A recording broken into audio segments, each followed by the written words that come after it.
With regards to the US election, I think it's important for everyone to keep their eyes on the major superpowers, especially when it can have such an effect on us just on a day-to-day basis.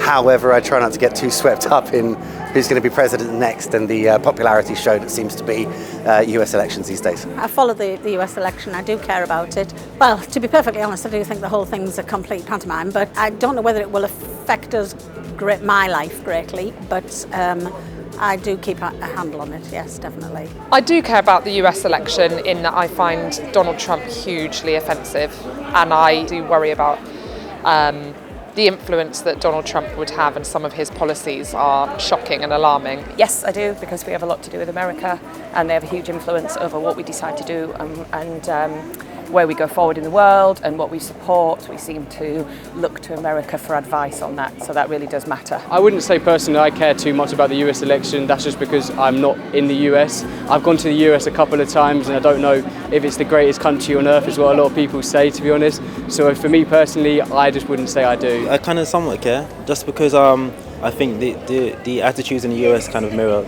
attitudes in the UK. So I think where the US is going politically, a lot of the time we will follow as well, so it's interesting in that regard. I am aware and I'm listening in, but I'm not as invested in the US election as much as possibly I should be, because I feel that there are other things going on in terms of immediate, closer to home, that I am having my attention pulled to. Watch the news about it, so I do care, because it affects the way business happens in the future, and the US is actually like an important export and import business to everyone. So if the US election goes wrong and doesn't go the way we want it to go, it will still affect us in the future.